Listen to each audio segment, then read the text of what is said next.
Good evening. This is the February 13th Canby Urban Renewal Agency special meeting. First item on the agenda is a Pledge of Allegiance and a moment of silence. I pledge allegiance to the flag of the United States of America and to the republic for which it stands, one nation, under God, indivisible, with liberty and justice for all. If we could remain standing for a moment of silence.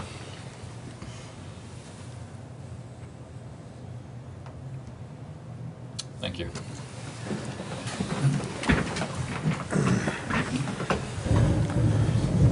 Before we get on to the next agenda item, I'll just point out that the City Council has made a decision on the appointment to the vacant position on the City Council.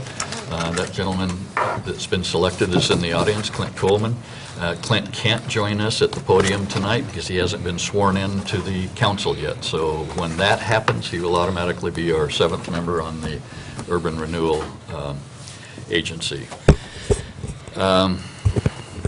Next item is citizen input on non-agenda items and community announcements. So if there's anyone in attendance that would like to address the agency board on any item that's not on the agenda, now is your opportunity.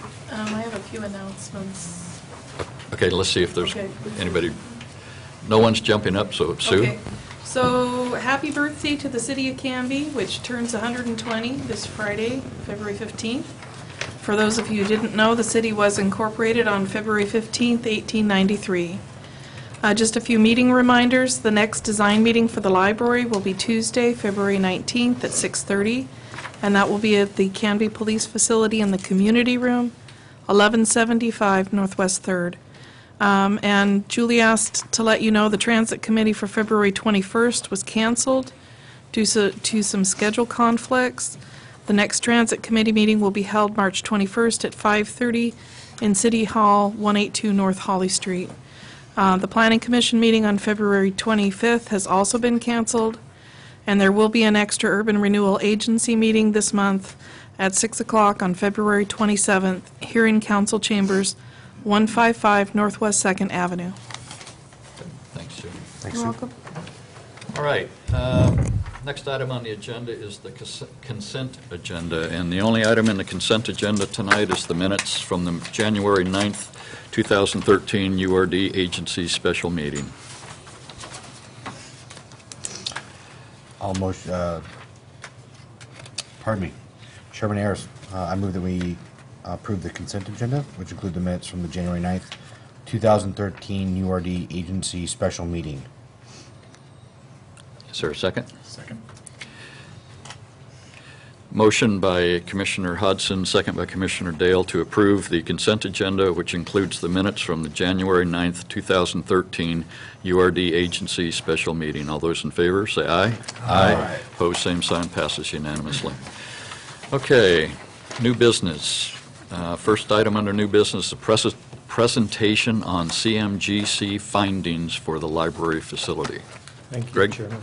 I turn it over to Bill Harper and Mr. Berg.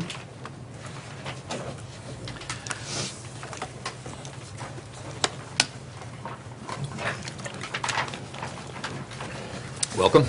Thank you. I'm Frank Berg with FC Berg Architects, the project managers for the new library, and this is my partner Bill Harper. Every time I present findings, I do it differently, and I can never remember how I did it the last time, so I'll just roll right on through it. A resolution to granting exemption of competitive bidding for the new library city hall renovation and existing city library renovation by means of construction management, general contractor, and authorizing selection by an RFP or request for proposal process. The summary, the Urban Renewal Agency acts as a local contract board for the agency, and in that capacity has the authority to exempt certain contracts from competitive bidding requirements of the Oregon Revised Statutes, Chapter 279C. Background.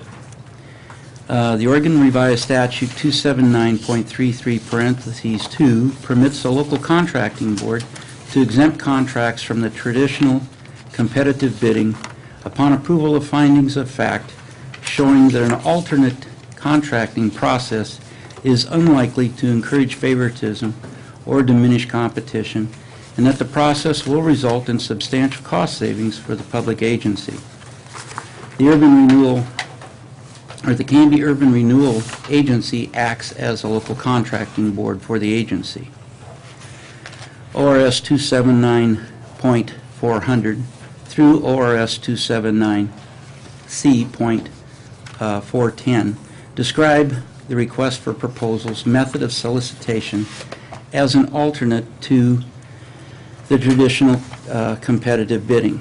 Pursuant to ORS 279.410 parentheses 8, a public agency using a request for proposals method may award a contract to a responsible proposer whose proposal is determined in writing to be the most advantageous to the contracting agency based on the evaluation factors set forth in the request for proposal and when the outcome of negotiations authorized by the request for proposals. ORS 279C.330 defines findings and identifies specific information to provide as part of the agency's justification. Under ORS 279C.335 parentheses 5, a public hearing must be held before the findings are adopted, allowing an opportunity for interested parties to comment on the draft findings. Financial evaluation. The exemption will result in substantial cost savings to the agency, and the agency has found several areas in which substantial cost savings to the agencies will be achieved. Also, value will be added to the project that could not otherwise be obtained. The process. Today, the findings will be presented to the Urban Renewal Agency Board of Commissioners. In 14 days, on February 27th, a public hearing will be held to take testimony. Following the hearing, resolution will be presented for approval to the board. And attached are the draft findings. I'd like to give you a little bit of background on the process. CMGC stands for Construction Manager General Contractor, and it's a contracting process that involves a guaranteed maximum price, GMP. It's a single firm. CMGC is selected during the design process by competitive procurement through the RFP process that's primarily qualification-based. The CMGC works as a part of a collaborative team with the agency and the designers, or the architects in this particular case. The CMGC is hired prior to construction, participates in the planning, constructability analysis, value engineering, and other pre-construction services. Those are his areas of expertise. The CMGC provides a GMP, a guaranteed maximum price, again, prior to the completion of the construction documents that is within the agency's budget, along with the performance and payment bond for the full value of the project. All CMGC projects require an exemption under ORS 279.335 parentheses 2, and findings must be produced to support this process. Some of the advantages or the benefits to the agency for using the CMGC process would be lower cost, faster schedule, higher quality, and fewer lawsuits.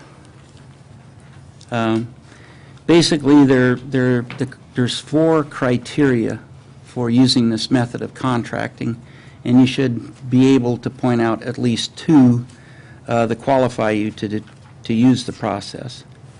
Those are time savings, critical project deadlines, which this project has as outlined in the findings, cost savings through value engineering, building systems analysis, life cycle analysis, and construction planning leading to potential substantial savings that are also called out in the findings. Technical complexity, tenant occupancy, safety, difficult remodel projects with unknown factors, and projects requiring complex phasing and highly coordinated schedules, which this project also is subject to according to the findings. And finally, that the project will not, use of this method will not diminish competition or encourage favoritism. And the agency finds that this is unlikely with the process of selecting a CMGC, that either it will encourage favoritism by awarding a public contract or substantially diminish competition.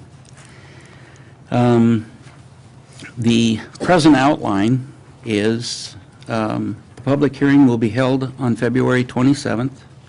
The request for proposals will go out, the RFP will go out March 1st and will become due March 22nd.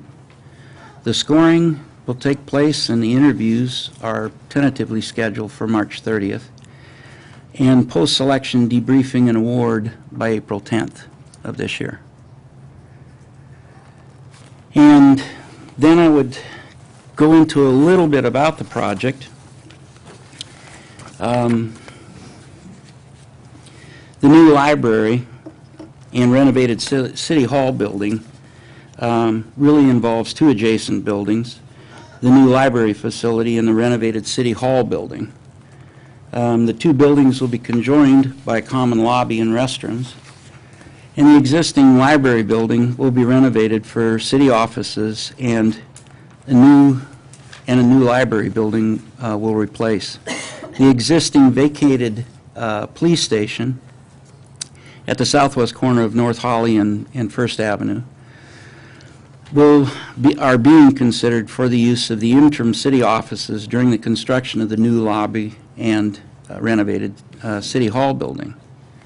The current 11,000 square foot library facility that's located on at 292 North Holly Street will be renovated and used to facilitate the new city building or city offices. After the completion of the new library in the renovated City Hall, the library staff will be moved into the new facilities, and then the existing library will be renovated for the city offices. Then the city staff from the existing police facility, right now that's what we're thinking, will be moved into the new renovated existing library. Then the existing police facility will be demolished, and that'll be used for or turned into additional parking.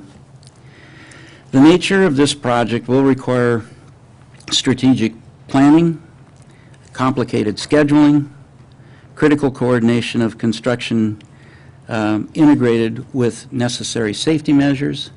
This project will be at a higher risk and will have higher technical complexity due to the amount of renovation work, and it'll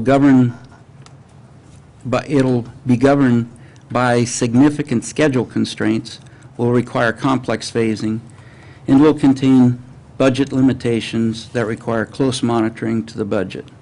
Therefore, it becomes critical to maintain both schedule and budget.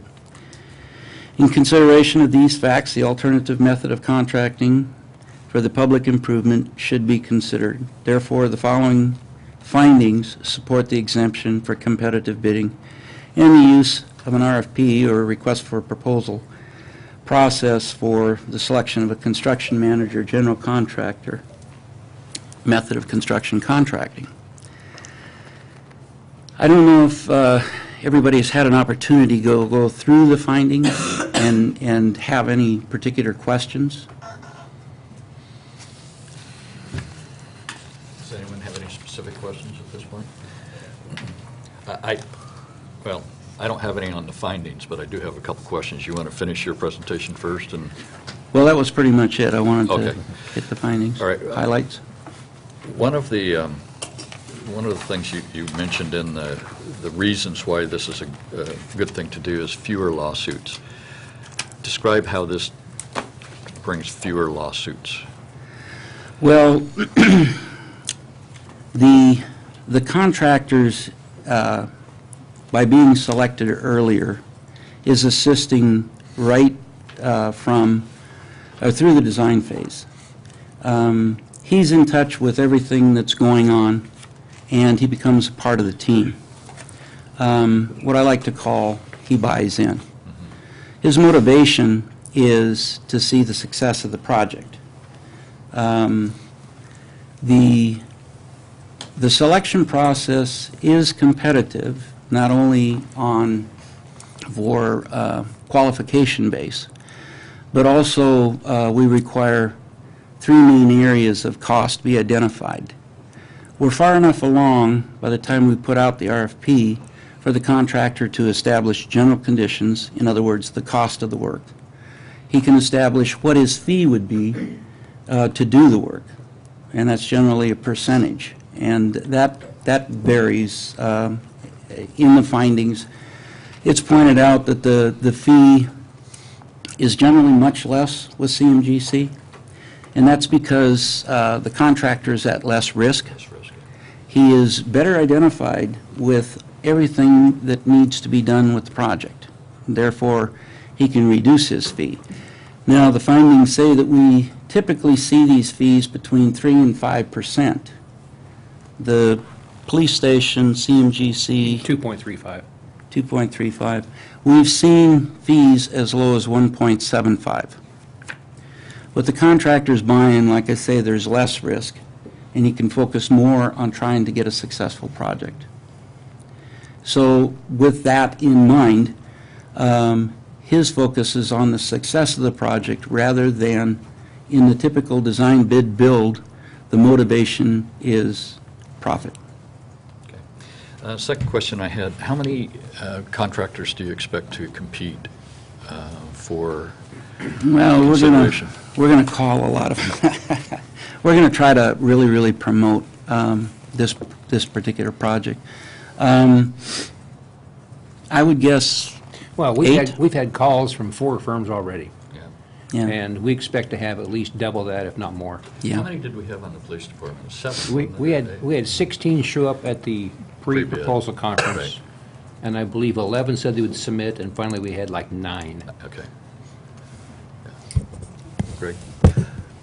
On our packet, page 10, I'm not sure whether yours follows that, under G, under market conditions there's an analysis that I've never seen before where you talk about the current economy resulting in people who are not qualified to do certain construction bidding for projects. Yeah, it oftentimes, and we've seen it, recently also. It's gotten very competitive, and by grouping all these projects that we have into one, there's economy of scale, and that puts it to a level where we feel that we have a lot of qualified contracts contractors in the area that'll propose on it. Where this typically comes in is oftentimes where contractors are, it's a small project, but it's a very large project to them. And they may be able to swing bonding capacity, but just barely. And they make the qualifications, but it makes it very difficult for them to carry on. Anybody that can qualify or meet our minimum expectations here will be considered. But it's not to keep anybody out. In the process, because you select your contractor, your general contractor, it doesn't diminish any competition. Everything is bid. Everything is publicly bid. I just hear from time to time people saying the government should run more like a business. And it just seems to me that the old adage of finding the cheapest person to do the job isn't always the best. And when you've got a whole bunch of subcontractors out there sequenced, and you get one in there who's not able to do the job, it seems to me that your sequencing is going to get bobbled up. Yes, in this particular process, because we're requiring that the contractor provide us with a guaranteed maximum price before there's even complete drawings, Yeah. and then he bids a project. So we'll enter a contract with him before he bids the job. We have to allow him certain latitudes with the bid, okay? So he isn't required to publicly bid, he is required to competitively bid. And you have to allow him the ability to protect his GMP and his schedule. So if he receives bids from subcontractors that he does not feel are qualified, he doesn't necessarily have to take them, but he has to justify that as to why. And it has to be to the satisfaction of the agency. We'll oversee every bid that comes in. And so we'll know exactly where we stand when we receive those bids. The contractor will develop a matrix with his recommendations as to who we select. And it may not be the lowest bid. Well, I'm a fan of Jimmy Dean Sausage that always says, I'd rather have to explain the cost than justify the quality. So since we're going to do this once every 100 years, I'd say let's make sure we build a good one. We've had a great deal of success with this process. I'm not always a proponent of it. In this particular case, it makes sense. There's a real economy of scale, just the complexity of so many projects or so many of the buildings that'll have to go through environmental evaluation, then remediation, then demolition, and all the coordination and everything. To get it done in the period of time that we hope to get it done in and for the cost, we need some help up front. Well, I think the process worked real well on the police department. It did. You know, most of us were involved in many of the steps, if not all. It worked good on First Avenue redevelopment. I recall that. I remember the pre-bid meeting I came to, and we had, I don't know, an army of contractors show up, and they looked at the minimum qualifications, and 4 of them immediately picked up the papers and left. And then I can't remember, we had like 8 respond, and we boiled it down to 4 and interviewed those 4, I think, and picked one that was successful in accomplishing the plan on schedule. So the process works on the complicated programs. I wouldn't even suggest you do something like this on our paving, you know, when we pave the streets. I mean, that's a low bid deal there, but this is much different than that. So. Any other questions? Okay, anything further to add? Greg, do you want to add something? Okay. Thank you. All right, so the next step is we put this on the agenda for February 27th for a public hearing, at which time we will take testimony and then adopt the findings in a resolution to move ahead. Okay. There should have been an advertisement in the paper today that identifies that hearing on the 27th, so. Okay, Clock's ticking. good. Very good. Thank you very much, gentlemen. You bet.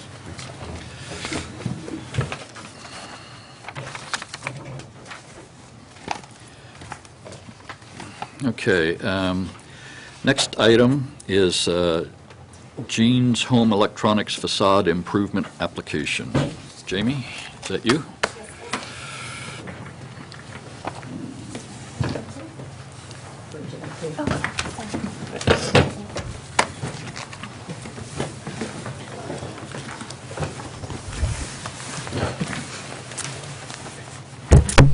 I'm Jamie Stickle. I'm the Main Street Manager. And do you want to introduce yourselves? Georgia Newton. And I'm Jim Newton. They are the owners of the building that's known as Gene's Home Electronics, located at 358 Northwest 1st Avenue. To begin with, I'm just going to talk a little bit about our facade program. It's been going on for about 5 years and has gained steam in about the last 2 years. It's a tool to encourage property owners to make updates to the building, sometimes updates that they wouldn't be able to make on their own. The city will pay half of the lowest bid, up to $25,000, for the actual construction. And then the design services, they'll pay up to $1,500. If people are anything like me, it's hard to see without a picture, so it's nice to have those design services in place. And it's a partnership. I thought you were our visionary. Yeah, but I can't draw it. I can think it, but I can't draw it. And it's a partnership that helps people leverage their assets, and it's a way for us to learn about their buildings and help them identify other programs that the city has or that other people have, to move forward and beautify Canby. So I guess I will turn it over to you to talk a little bit about the changes that you guys would like to see made. Well, after 56 years, Gene's Home Electronics closed its doors about 2 years ago in August. And the awning needs to be updated, and we'd like to paint the back of the building because it can be seen from 2nd Street, too. Right now it looks pretty crappy from 2nd Street. Jim's father, Gene Newton, owns the building, and Jim is has his power of attorney, and we'll be doing it for Gene. So what we want to do is propose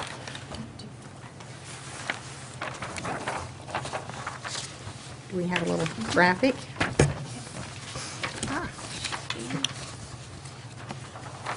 Here. I have a color one somewhere. Do you have the color We've got one? them up here. Do you have it? Okay. Super, good. So you can see the awning. We'll be taking that awning down and putting in an awning that is just a beige and black 15-inch repeat stripe, so that whoever we rent the building to will not be putting graphics on it. They'll just be using the signage on the windows. And then on the back, you can see the back of the building. We'll be painting it so that it matches and coordinates with all the rest of the buildings that are across the back of the 2nd Street parking lot. It's a pretty reasonable price. I think the awning's like around $3,000 and the painting's around $1,200. And if we could get some help with a facade improvement, we can get started on it tomorrow morning. I saw in the documents that were sent that they had some options from the awning company, and one of them was to take the frame and powder coat it and We're going to be make it taking really the frame last. down. It'll be powder coated. And So it'll last longer and look well, better. it'll look nicer Yeah. instead of being rusted out. Good. Greg? Thank you for doing this. I've always enjoyed your storefront, the way it goes in there. It just really nice Main Street architecture, and glad you're doing this. Also, I'd like to commend staff as well as you, Georgia, for the proposal to paint the back side of the building. More and more, we need to be sensitive to this. I mentioned the other day during the design process of the library that there really isn't going to be a back to the library. We're going to have people wandering all around it. And I hope that as we further enrich our downtown, that people will be walking in alleys and parking lots. And so we want to have them as nice as we can. So thank you for doing that. Now, if, when we start the painting, you see graffiti back there, don't panic, because when our son graduated from high school, I don't know if you remember Mark Derry, the photographer, he let the high school kids go back there and paint graffiti and took their grad photos. So we now have a grandson, and we're going to let him, he doesn't want to. He says, Grandma, I can't do graffiti. But we're going to have him do graffiti and take his photos so we can put him with his father. So there might be a couple of days where you see some graffiti back there, but it'll be going away. Thanks for warning us. Thanks for the heads up. See our new sign ordinance thing. We're okay, we're in the window there, so.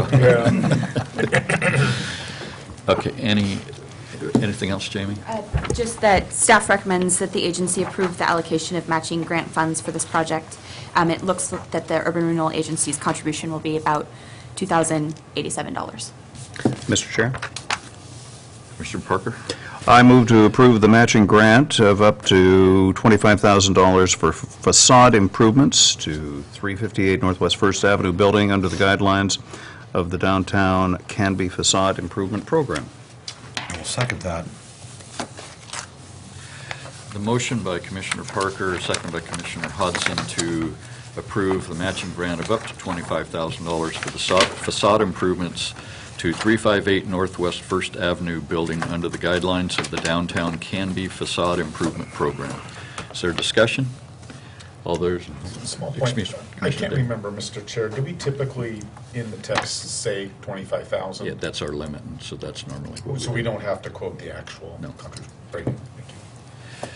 because there could be some Overruns. or changes, but we match the half. Okay. Of whatever it is, so. Okay, further discussion? All those in favor of the motion say aye. Aye. Opposed, same sign. Passes unanimously. Thank you very much. Thank you. Thanks, guys. Thank you. Okay, the next item is economic development updates. It's me.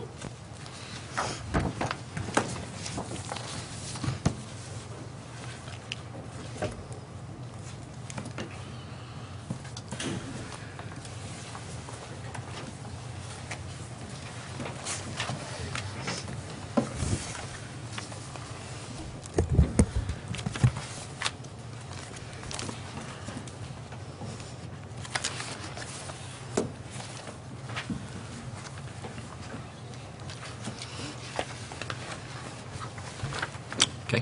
All right. So I'll just begin with the Main Street update with promotion, the Downtown Canby First Friday and Cash Mob update. By popular demand, the Canby First Friday program now runs year-round. And while some businesses will participate year-round, other businesses may do only in the summer months or only months that really apply to whatever they'd like to showcase. A new business, Country Financial, has chosen to participate, and they will do so throughout the rest of the year. They're highlighting the pottery that they have available in their store, but then also have their services available to talk about for anybody's insurance needs. And on February 1st, 6 businesses participated and offered music, a book signing, food specials, and more. And I've reached out to the First Friday businesses to discuss when we would like the Cash Mob to begin again. I know that some of them have asked, that they said it was a program that worked for them, that they'd like to see it again. I think it's probably a program that works a little bit better in the summer months, and so we'll engage them and see what they think for moving forward. Jamie, excuse me. Yes. Is this Country Financial that's existing business there?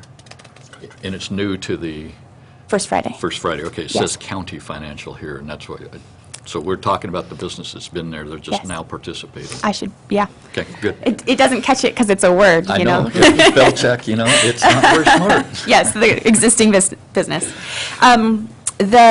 At the January 21st Promotions Committee meeting, the committee discussed how creating they discussed several ideas for upcoming events and decided to organize a fun run walk called the Garden Spot Run that will occur on May 4th. It will feature a 10K, 5K run walk, a kiddie run, and a doggy dash.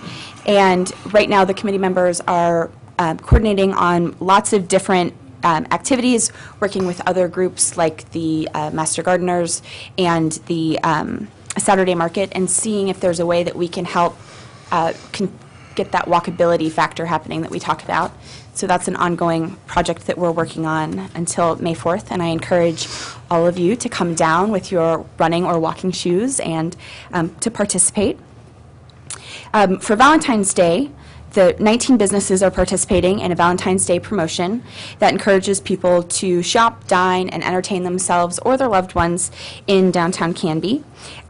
The businesses had 4 headings to choose from, whether it was gorgeous gifts, stunning services, delicious dining, and exhilarating entertainment. And these businesses really got very creative and thought about ways to promote what they have. So we had people like Pudding River that participated with, a special, and they're going to have a dinner. But then we also had places like the Canby Rental that is showcasing their chainsaws for the gift that he really wants. And so He really wants? the gift he really wants. He really wants, yes. I thought in Yeah. the paper it says, get her the chainsaw that she wants or needs. Some may like that. I thought it was a brilliant move, Jamie. I think it's been a great promotion and a great way for people to get creative and promote their business and participate. And I hope to do this again with Valentine's Day in the future and other holidays that come up. And it was a free promotion, and so luckily the Cambria Herald ran that article today, and hopefully all of you and everybody at home come downtown for Valentine's Day so we can support our local businesses. By the way, talking about Canby Rental, I don't know how widely known it is, but they are one of the most successful small steel equipment dealers on the West Coast. They sell a lot of steel, weed eaters, chainsaws, backpack blowers, you name it. Well, I guess the next time I need to go shopping, we'll have to head there. Well, I was going to say that nothing says I love you like a giant steel chainsaw. Exactly. Well, or a leaf blower. I use it to clean out my car, so. I'd love to find one under my Valentine card, yeah. I'd be okay with it, absolutely. I think that was very creative, and also, the other thing is that you've been able to expand participation to the Canby Bicycle Shop, which we've those of us on the Bike Pedestrian Committee have felt that it would be wonderful to involve them in promotions, so good job. Thank you very much. And in the future, I would like to have even more businesses participate. Just being the first year, having 19, I was overwhelmed with the reaction that we got and with the people and their ideas. So I think it can only continue to get better in the future. Moving on to organization, there is the City of Canby is seeking members to join its Historic Review Board. The board will be comprised of at least 3 community members that have interest in historic preservation. Some of them might already be involved in other ways through historic preservation here in Canby, or just might be interested in broadening their reach. The board will focus their talents on encouraging historic preservation and interpretation, encouraging historic elements through Canby, advising and supporting grant opportunities, reviewing historic building modification proposals, and providing guidance to the planning department. It will meet between 2 and 4 times per year or as necessary. And anybody that is interested in participating can contact me, the Main Street manager, so that we can get that going. Can I ask a question on that? Yes. We don't have, as I recall, a historic preservation ordinance. Yes, you do. We do. This is an inactive committee. It was established a long time ago. We do have the ordinance, An ordinance would have established the committee. the committee, but not an ordinance on preservation. Historic preservation, right. But so this might be where we could identify potentially historic buildings, maybe help with grants and things so they could be rehabbed to Exactly. keep the historical character and such. Exactly. I think there's a lot that we can do with Canby and use some of the assets with people who are already involved with historic preservation now and move that forward with seeking grants, getting buildings on the historic, the National Register. And so it's kind of taking an inactive committee and trying to really do some great things here in Canby. Was there any thought given to try and get a historic preservation grant for the rehab of the City Hall to help reduce our out-of-pocket costs of that? Not until just now. Well, So that's something we ought to That's a look good at. idea, yeah. Yeah. Okay. Moving on to design, the facade program, I just presented about Jean's Home Electronics, but there are a few other property owners who are interested in updating their facades. The Canby Clinic, located at 452 Northwest 1st Avenue, is interested in updating their awning, windows, and doors. They're the new owner. They're in the process of purchasing that location. Make it more energy efficient and have the facade updated to fit the current business. And Advantage Mortgage, located at 265 Southwest 1st Avenue, is interested in making changes to its facade, including but not limited to removing the brick veneer, adding decorative stone, and installing new windows. Both of these facade applications should come before the Urban Renewal Agency in April of 2013. Now, Advantage Mortgage, that's the one that's on the highway on the Yes, south side. it's right across from Right. Blockbuster, Right. the old Exactly. Blockbuster building, Yep. the new Brooks Minifigs. Yeah, Kim, Reagan and her family own that section Oh, of do they? properties as well. Anderson family, yeah. Yeah, Anderson, thank you. Yeah, that's Derek Derek Help. Hill's Yeah. business here. Okay, thank you. And then finally, at the December 2012 meeting, the Urban Renewal Agency approved some slight changes to the facade program regarding signage. The Urban Renewal Agency decided to eliminate signage from the list of eligible projects, but included hardware and mounting materials for blade signs, monument signs, and wall signs, because they felt that it would be more of a long-term project. So I've updated the program flyer and the manual, and it's attached to your packet. And it's updated on the website and the materials that we hand out to the public so that everybody has the most up-to-date information. Good. Thank you very much. Any questions, comments? I do have a statement here on, I don't know what sort of test she had to pass, but Jamie did get a scholarship, which is going to pay her way to the National Main Street Conference. Oh, So Great. we're saving money there out of our urban renewal funds. So everywhere we can pinch a penny, we're trying to do it. So Yes, And thank when you. is that conference? It's April, did you say where or when? Both. It starts April 13th, and it's in New Orleans. So it shouldn't be fun. Just, Excellent. yes. Just don't walk around after 2 a.m. No problem. Thank you very much. Thanks. You've fallen over by then. Sorry, I'm not saying nothing. After Mardi Gras? Mardi Gras, yeah, Mardi Gras is right now, so. We've heard. I've read that somewhere, that it's not safe after 2 a.m. Well, it depends on which street. I've heard it any.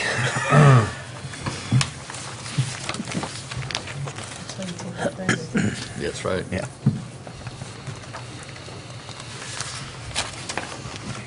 Okay. All right. So I'd like to update you on the economic development side of things. First, I'd like to give you a sneak preview of some of the strategies we're contemplating in our economic development plan.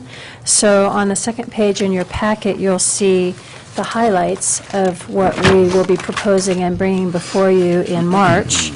It's organized around three major categories: supporting existing Canby businesses, recruiting new businesses and development, and ensuring that Canby remains an attractive place to do business. The first section in purple talks about ongoing initiatives, resources, and programs. Then in green are initiatives envisioned for 2013. Some of them are already under the way, and I'll be reporting on those as we go. And then finally, longer-term strategies.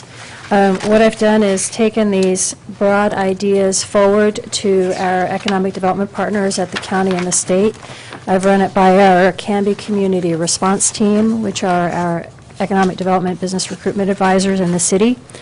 And I will be taking it to the Chamber of Commerce Board next week and sharing it with the Canby Industrial Forum attendees next week as well, trying to spread it out and get people's eyes on it that are interested and affected by economic development, to get their feedback on these general concepts. And then I'll develop an in-depth report that provides a lot more detail for you for March. So that's where we're heading.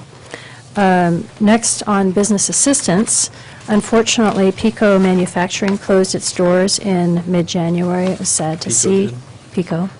They're a aerospace fastener manufacturer for Boeing, and they did take advantage of the workforce resources available to them through the county. Their employees were hooked up with unemployment insurance and training and assistance in job placement. And some of the employees also were absorbed in their Portland facility. The building is, the machinery is being taken out. I believe there's one person that will be on site for a couple months more, closing things down. I did reach out to the chief financial officer to see if there's if they had interest in potentially selling the building or leasing the building, and they said that They would very much like to find a tenant for it. And so it just happened that a broker was looking for a building about that size, so I connected them. I'm not sure if it will actually come to fruition, but I will continue to look. It's a very nice building, and it's a good size for a small manufacturer, so I don't imagine it would be vacant very long. We have had an increase in inquiries and activity, about 4 inquiries in the past month or two from brokers. A large manufacturer that we proposed the 60-acre Wygant property to, a small warehouse expansion of an existing employer, an investor on the 9-acre piece on Hazeldale Way. It was initially in escrow probably last summer, and it fell through. And now a new buyer is lined up to purchase it, and they would like to build spec space, just like the Trend Business Center did, so that's exciting. And then a manufacturer that's looking for 2 acres or 20,000 square feet. So what this illustrates is that there's a broad range of demand, large and small sizes, and so that's a good sign that the economic activity is picking up. There were a couple of state leads that came across our desk in the past month, unfortunately not a fit for Canby. I run this by our utility partners to make sure that we have the capacity to meet what the company's looking for, as well as the site, the size of site, and if it's a fit with our zoning requirements. And so a water bottling plant would, in terms of acreage, would have fit, but they wanted 4 times the capacity of our water treatment plant, so that wasn't going to work. Project Squeeze is an applesauce manufacturer. They needed a building of 200,000 square feet, which we don't have anything close. So Canby wasn't a fit for that. So they were looking for an existing building? Existing building. I always try to propose a build-to-suit opportunity, but when it's very clear that they are on a short timeline and they need an existing building, then there's really no point. There was no existing building, but it said they would hire 130 employees and need rail access. Did we have parcel large enough to accommodate them if they're? We would have had a could have built parcel. building? If they would have been open to a build-to-suit in Canby, we would have been a fit. Okay. But I'm happy to report, finally, the real estate transaction has been completed, and the check's been deposited, and the brokers have been paid, and so on, and the remainder of the revenue, this property sold for $6,500, and the remainder will be put into the police facility to offset the police facility construction costs, as was agreed upon earlier on. On the industry cluster analysis, you had a presentation before you last month. The work continued. A final deliverable by our consultant, if you look on the 3rd page in your package, is this lovely marketing piece that he put together. It's designed for industrial businesses and our industry clusters. So it has information that's targeted to what they're looking for. And on the back, it has a map of available sites and some of our existing industrial businesses and contact information. So this will be a key piece that we use in our business recruitment, as well as responding to leads, and we'll put it on our website as well. Let's see. Also, in addition to industrial business inquiries being up, housing interest is up as well. Last year, we had 7 houses built in Canby, or permits for houses to be built, and this year already there's 14, so double. Not a lot, but it's more than we've had in quite a while. So that's positive. And last but not least, I'd like to invite you to the Canby Industrial Forum, which is next Wednesday at 8 o'clock at SR Smith. The presentation will be on product and process innovation, and followed by a tour of the facility.